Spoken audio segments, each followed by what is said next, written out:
regrette rien, ni le bien. Hi, this is Robert Shear with another edition of Shear Intelligence, where the intelligence comes from my guest. In this case, someone I've known ever since he worked for Jerry Brown, when Jerry Brown was the first time governor of California, Nathan Gardells. And he has risen to an incredible prominence. I don't know if you're a public intellectual, just a major figure. And he now edits a publication that I find very interesting, along with Nicholas Bergruen, who I did a podcast with. People can look that up. And I have trouble with the name because I don't know Greek, but it's Noema, and it means to think in Greek. And he's got a board of directors and advisors that is the who's who of intellectual ex-politician, intellectuals, movers and shakers in the world. But what I like about both his billionaire sponsor, Nicholas Bergruen, and about Nathan is these guys are really independent in their thought. They get to travel widely, they get to talk to big shots all over the world, but at the end of the day, they still have their brains and can see through things. And the reason I'm doing this interview now, and it couldn't be a more important subject, is Nathan wrote a piece in Noma magazine about thinking about China. And it's a repeat, really, of a powerful idea in the book he did with Nicholas Bergruen in 2019, which we talked about. Do I have the date right? 2019? Yeah, that's right.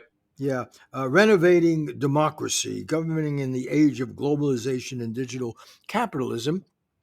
And he said, look, we're kidding ourselves about China. And China, the fantasy, the conceit really is that everybody in the world wants to be like the U.S.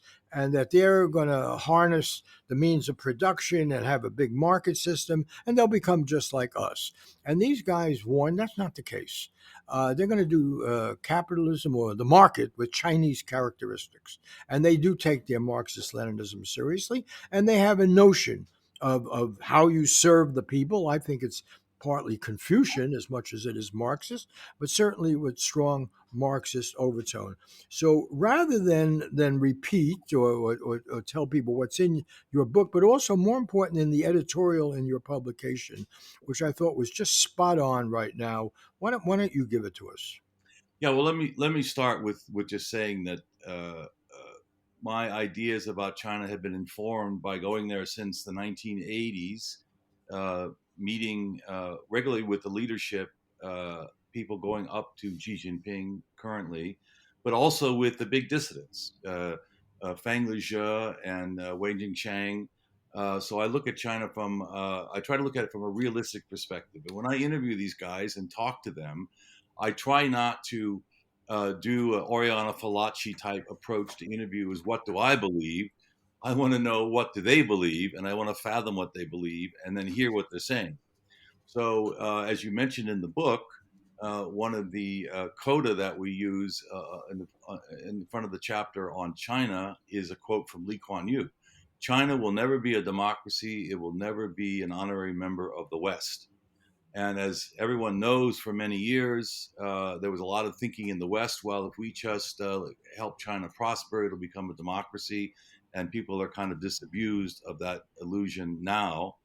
But similarly, people have been abused or have been fooling themselves or misleading themselves that China was going to be a capitalist society just like the West.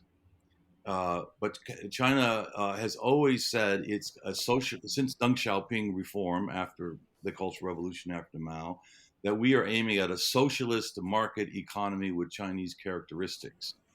And what I quote in the article is an interview I did in 1988, a long time ago, with a guy named Hu Qili, who was the youngest member of the Politburo at that time, who's argued that capitalism does not have the patent right on the market.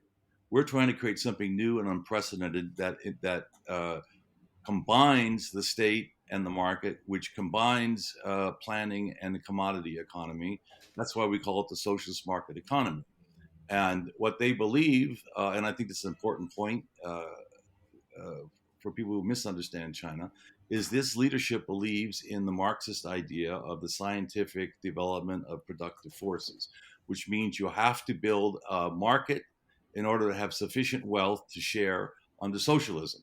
So the market was always a constrained domain in the minds of the Chinese leadership. It creates wealth, competition creates wealth, but the Chinese leadership has always said they want it to be within the confines of state objectives. So the reason I wrote the piece this last week is Xi Jinping has introduced a new idea they call the third distribution, in which he's basically trying to rein in the rich. China now has more billionaires than the US. The top 1% owns 31% of the wealth of the whole country. And Xi Jinping says that's excessive. We need to share the wealth, what he calls it common prosperity. So this comes as a surprise to people who thought that China was going to be just an unbridled capitalist society like the West. And in fact, this is what has been in the minds of the leadership since Deng Xiaoping for the last, 30 years or more, that it's not a capitalist economy, it's a socialist market economy. And when the market creates wealth, that will be shared under state objectives. So that was the article this week, and I was basically saying, let's don't mislead ourselves. People should stop drinking the neoliberal Kool-Aid and drink the party tea if they want to understand China. Well, but it's a really important discussion because you know there's even a great concern that we're headed to one kind of dystopia or another. Whether in the West or elsewhere, and clearly none of these systems are working quite in the optimistic way people thought they would, because as you point out, the income distribution in China is not sustainable, the inequality, even though they've raised what 300-400 million people out of abject poverty. It's one of the actually world's great anti-poverty programs when you consider the numbers involved, just as capitalism did in England and the United States and elsewhere. But the fact of the matter is, inequality is a feature of the market. The market can be gamed, manipulated, and that's what happens.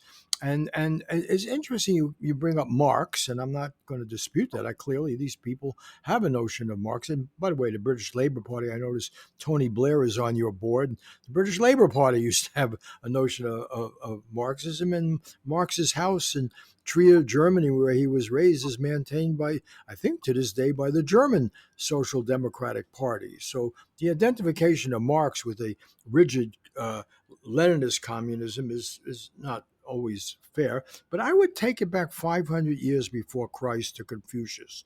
And what Confucius, well, the thoughts that are attributed to Confucius was basically advice to an emperor. And the advice was, if you want to have stability, you got to spread it around. You got to care about the common person.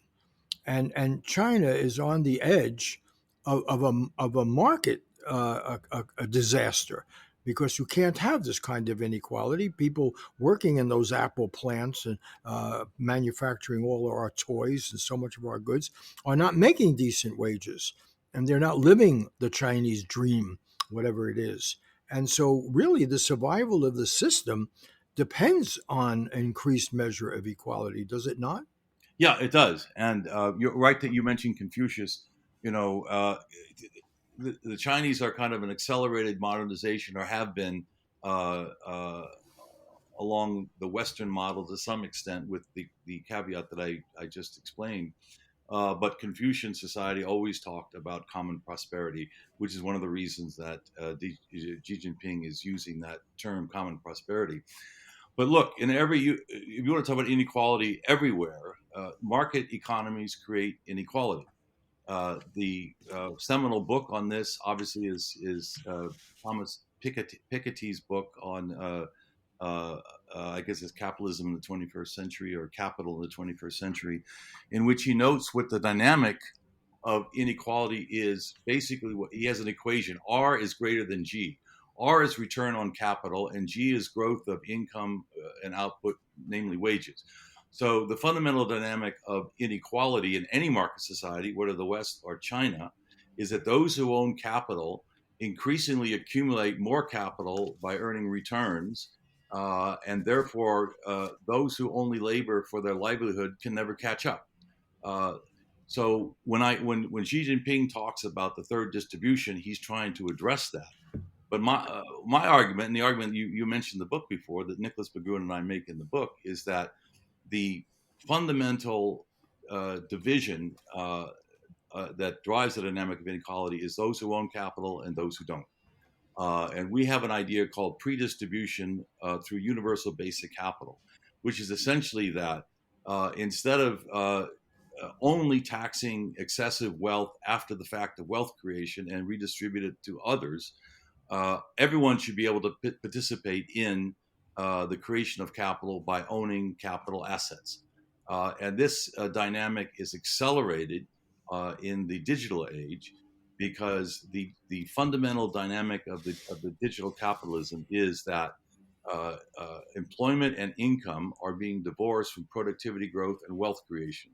So unless people who live paycheck to paycheck get a ownership share or a path to capital income to capture some of that value, when gainful employment is being displaced, inequality is only going to grow. So this is something I think that's recognized in China as beginning to be recognized in the West as well. Right, but let's cut to an important word in your book, the 2019 book, Renovating Democracy. Yeah, Now, there's always an assumption that somehow we own this idea, this label of democracy. yeah, And in fact, if you go back, since you're fond of the Greeks, their notion of democracy, unfortunately, as implemented, was deeply flawed, became militaristic, became imperialistic, ignored others, treated them as barbarians, the failure of Aristotle's thinking and everyone else. So, really, this word is critical. And when you say that capital, produces this, what capital also produces is ownership of the political system. yeah, And that's what we're seeing in the United States, that money talks. That's why Jeff Bezos owns the Washington Post. And here in LA, we have another billionaire pharmacist who owns the paper and so forth. And what we've seen is, and I don't know why we always go to Marx. Let's go to Adam Smith. What happened to the invisible hand? And the classical economists celebrated the marketplace only if it was not controlled. And the fact is, the reason wealth is so rewarded in the U.S. and in China, for that matter, up till now, is because the state apparatus was at the beck and call of people who wanted to make this money and had the money to invest. yeah, Right? That's what happened. yeah, And so, even though they were called communists, the people who were running China basically rigged the people. Well, I forget Deng Xiaoping's slogan, "It's good to be wealthy." They rigged it so a new class could arise and capital could be accumulated. And then the question, as Franklin Roosevelt recognized when he became president during the Depression, was, can you harness that wealth and redistribute it? And we've been really lousy at redistributing it, since Bill Clinton, actually Ronald Reagan, but it was Bill Clinton who implemented it. We've seen the starkest redistribution of wealth to the wealthy in this country, a total denial of any idea of equality. And it seems to me the Chinese are wrestling with exactly the same problem.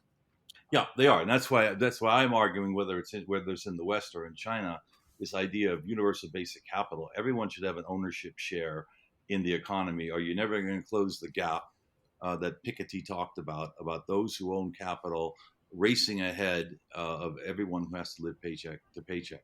But you mentioned money and politics. So let me just say something since we're here in California. I mean, uh, uh, the most scandalous thing to me, and we're going to, a little off track of the main subject, but the most scandalous thing to me in California is the abuse of the initiative process. We could talk about the recall process with ultra being used, but the initiative process is supposedly a process in which the citizen ballot initiative means that citizens can get a voice to get around the representative legislature, which as often as not is, as you point out, is dominated by special interests or organized interests of any kind. The ordinary citizen is left out.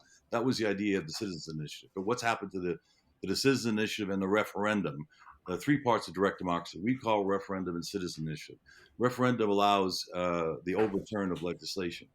So to speak of money, last year the legislature passed a law that would make Uber and Lyft contractors into employees. Um, so Uber and Lyft went to file a referendum on behalf of some citizen group named, Citizens for Flexibility or something. They spent $200 million to convince people to vote overturn the legislation, and the next day after that won at the ballot for Uber and Lyft, the next day their stock value increased $13 billion. They essentially bought the public process. No, I know that, but Nathan, we're going to run out of time, and with the power of your article, people should read it. Go to Noman magazine, but the power of what you and your billionaire buddy Nicholas Gruen have done is you've really centered on an issue in terms of the rivalry or the relationship to China, which is, after all, the second and maybe will be the biggest power in the world. Certainly, their population would give you that expectation and their productivity. But we are perhaps on the edge of a new Cold War with China. Yeah, Both Donald Trump and Joe Biden seem to want to do China baiting with a vengeance.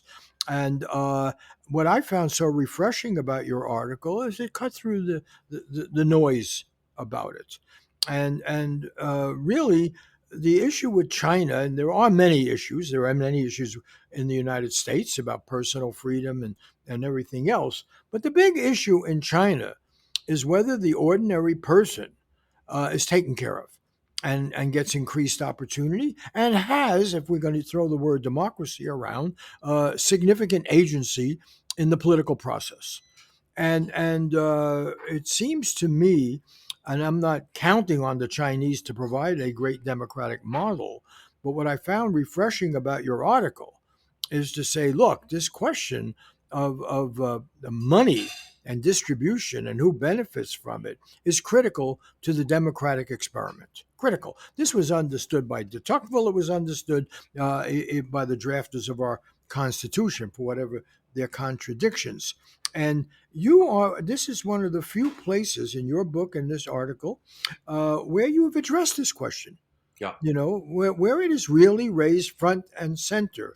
And it concerns things like how much are you paying how much are people being paid to assemble iPhones? Now, for instance, we came through this pandemic and we tried to blame China for it. The rest of the world didn't blame the U.S. for the 1917 flu, even though it came from Kansas and spread by the U.S. Army. But nonetheless, leaving that rhetoric of Trump aside, we ignore the fact that China whipped the pandemic more effectively than any other country. You could say through surveillance or what have you. They did it, but they also kept us alive. What Amazon has been able to sell seems to be about 80% made in China. And most of us, or many of us in this country, didn't even notice. We could have had rioting in the streets over all of these products. Everything from toilet paper to to the basic necessities, other basic necessities of life, because China kept functioning. And yeah, so there's this great deal of hypocrisy. We like their market economy. We like their factory floor. We are living off, we're all dressed well with cheap China, not only China, but primarily China. And yet we seem to be oblivious to the question of economic justice in China. yeah, How much are people being paid? What is their opportunity? What is their life expectancy? And there's one issue I'd like you to address. China is a major polluter. yeah, Well, one reason they're a major polluter is they didn't have oil, they had coal, and they are the factory floor. And so we are buying all of this stuff, and yet we're expecting them to clean up their act. yeah, And I think your article raises all of these questions. If you don't have a just economy in China, you're not going to have a just economy in the world. yeah. Yeah, no, I some months ago we had an article in Noema about I think it was about San Francisco uh, claiming net zero emissions. However, it didn't include all the devices people are using, the cell phones and the laptops and their iPads, which are produced in China. We're basically exporting all of that pollution to China. And calling ourselves net zero because those devices, once they're manufactured, once time they're mined, once they're shipped in our hands, are not emitting anything. But the whole process before that is emitting enormous amounts of pollution and carbon. So I do think there's a misunderstanding of this interconnection, and I agree completely with you. There's no social justice here if there's not social justice there. Uh, and at least the Chinese are trying to address it. And the value of the Chinese system, with a lot of criticism, we can talk about the censorship, the Xinjiang, Hong Kong, and Taiwan, and I'm critical of all of those things. But China's system basically is a consensus-oriented, long-term political system, which does, despite all the corruption, aim to serve the people, so to speak. So we had an article in the Wema by an Indian woman saying, "Would I rather be born in India or China?" So 70 years after independence, 50% of Indians don't have toilets. China has 20,000 miles of high-speed rail, not to speak of all the modernization in record time that you mentioned.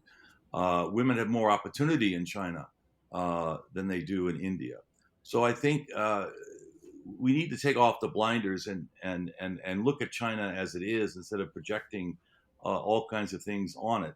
One thing that concerns me in the wake of this Afghanistan business is we can't build other people's countries uh, because it's not only because first place because people who make systemic change have to own it. You can't do it from the outside. But secondly, misunderstand. We misunderstand Afghanistan the same way we misunderstood Vietnam and Iraq. And the memoirs follow afterwards. Well, we didn't know the difference between the Shiite and the Sunni or the tribes in Afghanistan. We don't understand China, and China is not a small country like Afghanistan or Vietnam. China is probably the next world power, and we're getting it It's the wrong. ball game. It's the ball game. Let me reinforce what you're saying, Nathan. It's forget Marx. You know, it's Graham Greene. If I were to educate the American public, I would make reading Graham Greene, and not just the Quiet American about Vietnam, but the Power and the Glory, and about Mexico and Haiti and every country. And here was a guy who came out of the British Foreign Service originally, but it was a brilliant writer. And Graham Greene really nailed it. It was partially about British arrogance, but then the Quiet American really was about American arrogance. Yeah. We think it's our way or the highway. We think we are inherently virtuous. American exceptionalism. We deny, slavery. We deny inequality. We deny everything, and we're doing it right now. We're the biggest polluter in the world. We've always been in the post-war period, no question about it. We haven't solved these fundamental problems of income inequality and opportunity, and so at all, we're moving rapidly in the wrong direction. And what we have done is deny the opportunity of anybody in the world, or the possibility of their coming up with any other solutions. And the India-China example is a very good one. We celebrated a notion of India, in the post-colonial period, and as the good society, and China, communist China after 1949, is the bad one. And there were good things and are good things about India. I don't want to demonize India, but the fact is, on a whole range of basic questions, including, by the way, some tolerance, because India now has gone into being quite intolerant again of other religions and so forth, and quite repressive, and they've got their own Donald Trump. But what at the core of it is, we thought we knew how billions of people around the world ought to live, and we didn't have a clue. That was Graham Greene's point. You goddamn Americans don't know what you're doing. That was the Quiet American. You're stumbling around and you don't even know where you are. You can't even find these places on the map half the time. And you're willing to invade countries to tell them somehow how they should live. Isn't that really what you and I have witnessed in our lifetime? Yeah, it is totally, and you can't. But just to reemphasize what I said, I mean, China is not Afghanistan. China is, you know, biggest power in the world in the coming years. And if we don't understand China, if we get China wrong, we have to. We're going to be facing big trouble. You know, the modern Chinese people have have thrown off Western imperialism and Japanese occupation with a peasant army. Then they lifted hundreds of millions out of poverty and modernized their country in record time, as I said. A country that does that is perfectly capable of choosing its own political system if they don't like the one that they have. So the idea of coming into China and telling them to do things this way or that way, uh, it, it, with American arrogant perspective, is completely wrong. That doesn't mean you can't criticize China. That means you recognize you cannot change the domestic rule of your adversaries. And that's the fundamental mistake America's been making here since we've known each other, going back to Vietnam. So let's just don't make that mistake with respect to China. Time for a break, and we'll be back. What can you donate to KCRW? Well, how about your car? No, not that car. We know you've got to get around, but are there any other vehicles in your life? Boats, jet skis, scooters, golf carts? If it's got a motor, working or not, you can likely donate it to KCRW. It's a great way to support public radio and clean out the garage. Go to kcrw.com/cars. And thanks. In a few minutes. We're back with Sheer Intelligence and our guest. Yeah, and but I want to stress, because you travel in much higher circles than I do, and I respect that. Somehow they haven't corrupted you, Nathan. I really am quite impressed with your body of work and what you do. But I just remember from my own. I was in China during the Cultural Revolution. I did travel very extensively, and we had this mythology that the world was ordered during the Cold War of basically two systems. This thing called communism that was monolithic and simplistic, and we grasped it. And yet I would go from one country to another. I mean, I went from China to Vietnam to Russia to Soviet Union to, all over the place. I was even in North Korea. And you could hardly get past the border without these people getting into a fight with each other. Mm-hmm. Nationalism was the name of the game. History of oppression. The Vietnamese remembered 1,000 years of Chinese oppression. In North Korea, they had a museum for the American oppression, the Chinese oppression, the Japanese oppression, everyone, and you visited these things. And what we've never been willing to concede is anyone else's nationalism other than our own. Well, China is a deeply nationalist and unified country with its overwhelming Han majority. And we've never been willing, I think this is really the takeaway from your article, we've never been willing to let other people make their own history. Yep. And our predictions are always wrong. We were in Vietnam not because we cared about Vietnam. We wanted to send a message to China. We wanted to contain China. It was the same thing we did with the Korean War. And the fact is, we lost the most ignominious defeat we've ever had in Vietnam. Maybe Afghanistan will now come in the club. And what happened? Vietnam and China went to war. And they're now competing capitalist market entities competing. So people who don't want things produced in China say go produce them in communist Vietnam, right? That's the formula. And there's an idiocy to this.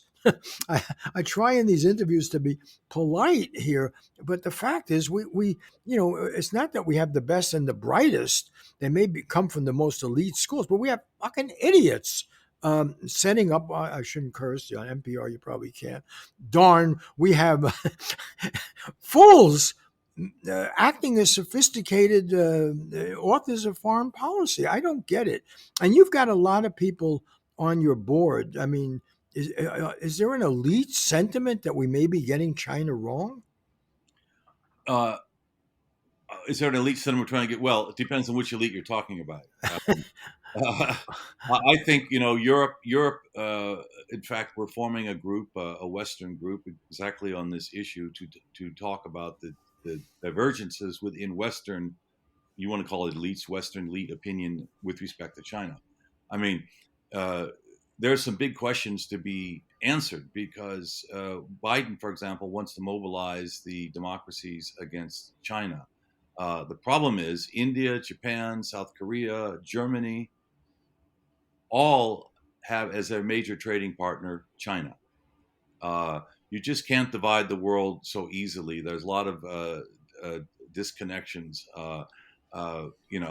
My view comes in the end is, look, you have to constrain China's power to the extent it becomes a bully in the international domain, but you don't want to contain China. And I think the U.S. approach is replicating the mistake of the Soviet Union, as if China was the Soviet Union. It's not. The Soviet Union never remotely approached the technological prowess or prosperity of China. Um, uh, you don't want to contain China, and the Biden administration seems to be headed in that path. I think is a bit mistake. The uh, only, and I think conflict is inexorable with China because the technological race, the way technology is used, information technology. But we have to recognize that we can't even deal with climate issues unless we deal with China as a partner, a partnership of rivals we talk about. You know, the China and the U.S. could decouple their economies from each other and survive, but the planet's not going to survive decoupling of the climate fates of China and the United States. So I think the Biden administration has some recognition of that, but I think there's not a coherent point of view among elites around the world. I think they are very divided on this issue of how to deal with China. Okay, so let's talk. Let's end talk about Biden Yeah. and Trump. So Trump was the buffoon. Trump, I'd say, is the sweaty armpit of American capitalism. He was gross. He was out there and so forth. Actually, his views about war and peace and invasion were not, from my point of view, so bad because, after all, he knew this was a loser. We've seen that with Afghanistan. You can't control a very primitive and small, relatively small, economically miserable country. And so there was that in Trump that, we got to restrain the military impulse. And yeah, he tried pushing back on China and so forth. And as I say, his manners were quite offensive to most educated people, uh, and certainly made life a little more awkward. But here's Biden. What did Biden really know about the world, and what is driving it? And certainly a strong streak in the Democratic Party that we represent what? Human freedom, civil liberties. We know when to intervene. You saw it in Hillary Clinton. There's a party, by the way, that was the mainstay of segregation in the United States. We forget about all that. But there's an assumption. Here's a guy who went to, as a senator, was so proud of taking Amtrak to work. Amtrak that we've never been able to make work. Okay. It's a lousy system. And then you talk about the rail system in China. There's no sense of humility with the Democrats. They're willing to just create labels of the enemy. After all, Vietnam was a Democrats' war. It was ended basically by a Republican, Richard Nixon.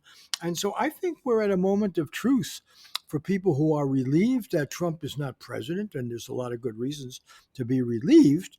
But they now think they have to rally around the flag of this Democratic Party establishment, which, by the way, seems to be out to lunch on the main issue that you and your partner, Nicholas Berggruen, have been raising, which is about this unsustainable distribution of money. After all, it was Bill Clinton who did the big favor for Wall Street of deregulation that caused the housing meltdown. And now with Joe Biden, we're not getting anything much better. Well, I slightly disagree on Biden, not totally. First of all, I think the Democratic establishment in Washington, the foreign policy blob, definitely has not learned anything. But Biden's case, Biden has ended the idea of nation building probably forever in American foreign policy. He's always thought for over a decade or more to get out of Afghanistan, a useless war. We can't build other people's nations. We need to rebuild our own nation. And I think he's trying to do so with his minimum wage stuff, with his antitrust stuff, with his stimulus policies, with raising taxes on the rich. But he's kind of taking America back to what he knew in the 50s to 70s during the industrial economy. And it doesn't all fit necessarily the inequality coming down the road in the digital economy. So I would give him some credit on ending nation building as a elite approach, and give him some credit on trying to restore more national income to labor instead of capital. But I don't think he's grasped the dynamics of the digital economy we talked about before that are going forward. So I'm less totally critical of him, but critical as you are, but critical as well. Yeah, but let me. This is a good point on which to end because I think it is really the most critical point. And what the Democrats have to do is prove that they can deliver to working people. Yep. This is what the party, in the whole post-war period, or ever since Franklin Delano Roosevelt, was all about. How do you get those good jobs and so forth? Well, those jobs, if they're assembling iPhones, are not coming back. Right. And what happened there was a moment of truth under Trump that largely went ignored. He renegotiated the NAFTA agreement. Yeah. And there was a provision in there. I don't even know how it got in there. I didn't even know if he knows it was in there.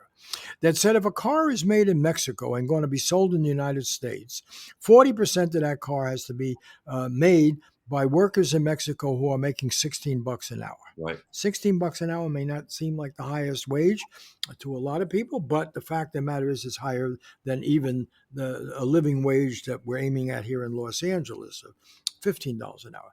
And it seems to me, if one wants to raise this issue of the needs of American workers in the American economy, which Biden says, what you would do is say, why don't we put the right to be in a union in our trade agreements?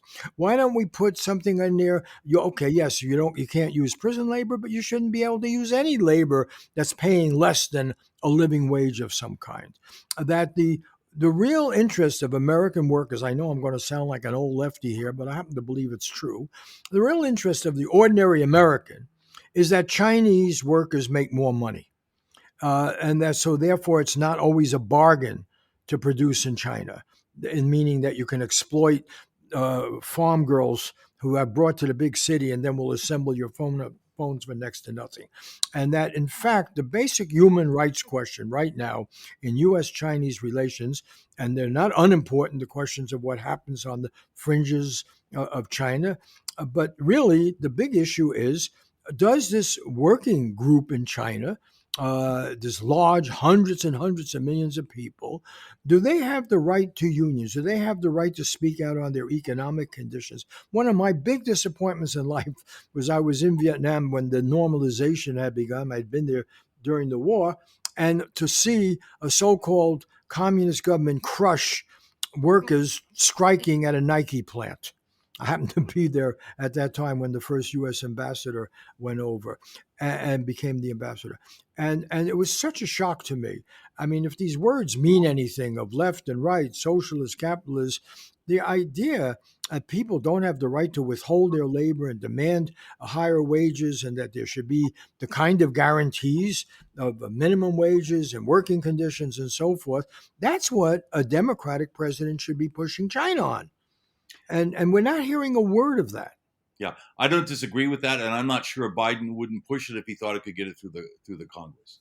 The only point I disagree with you is a larger issue about unionization is simply that a lot of the jobs being unionized are going to disappear, and what's more important, not more important, but as important, is that people get a stream of capital income, a share of ownership in the economy instead of just relying on the labor. I got that, and I'm not opposed to it. What I am saying, whether it's the mechanism of unions or not, it's the question is, do people is making a decent wage and having decent housing and decent health care as a human right, are these all part of a human rights package, essential? Which is what Franklin Delano Roosevelt said. I would say, I was a kid. Yeah. I was born in 1930. I know what it means to be poor in this great capitalist society. I grew up in poverty, okay? And I know why I cried and everyone in my neighborhood in the Bronx cried when Franklin Delano Roosevelt died. Because he said, you cannot be a full human being if you don't have a job and an income and medical care and a decent school to go to. You don't have it, and we lost that. And the Chinese, it seems to me, whether it's from Confucius or Marx or a marriage of the two, are saying you got to spread it around. And from Confucius, if you don't spread it around, you're going to be overthrown. Yeah. That's what they know. They went through the Cultural Revolution. Yeah. They know if you can't deliver, their great fear in China, and I, from my own travels and time ever since I was in the Chinese Center at Berkeley, stability is the great demand in China. Yep. I talked to a lot of our students at University of Southern California during this pandemic because I was teaching over Zoom. And I can tell you at 5 a.m. in Shanghai, they were worried about it. They're worried about whether their parent could get into the hospital. They were worried about, how things are going to tamper down and would return to normalcy and all that. And China cannot be ruled by anyone, whatever they call themselves, if they can't deliver the basics. Yep. And that's what we seem to have forgotten in the United States, that democracy requires delivering on the basic necessities of life, and that includes optimism for your future. Yep. Yep. I agree 100%. Long road to get there. Okay, but I think I'm going to end this. But what I found so powerful about it, how do people get your publication? You got to be on an Well, expensive you can go to list. Noema Mag, as in magazine, noemamag.com, and you'll go right to the landing page and have access to, to all the articles. We publish a print edition once a year, but it's online. We publish, several articles a week. You can find them all there at noemamag.com. Yeah, and I wanted to say it's really, I've always heard about enlightened capitalism. And as I said, I believed in, Franklin Delano Roosevelt was the great hero of my life, and he certainly was an example of enlightened capitalism. But then I interviewed, because I knew Nathan was working with Nicholas McGruin, and I read their book, the 2019 book, 2019, Renovating Democracy, Governing in the Age of Globalization and Digital Capitalism. I think it's one of the more important books that's been done in this period, and I think there's an inherent honesty to it. And so, if honesty comes from a billionaire, more power to them. Or if it comes from Nathan Gardell, who I don't think is ever going to reach that level, more power to them. But I think that this short editorial in Noema magazine is something that really people should be passing around and talking about. We don't own the idea of democracy. We don't own the idea of stability. We know with our last president that instability is a feature of life in this advanced stage of capitalism, just as it was earlier. And there's a wake-up call in this editorial. That's why I'm happy to have had the opportunity to talk to Nathan Gardells about it. And we've run out of time for talking. Maybe we'll do again on other subjects. I want to thank Christopher Ho at KCRW for posting these podcasts and for the station for carrying them. Joshua Shear is our executive producer who puts all this together. Natasha Hakimi Zapata does the introduction, and Lucy Barrow does the transcription. And I want to thank the JWK Foundation in the memory of a great journalist and writer, Gene Stein, for helping to support the show. See you next week with another edition of Sheer Intelligence. Je ne regrette rien, ni le bien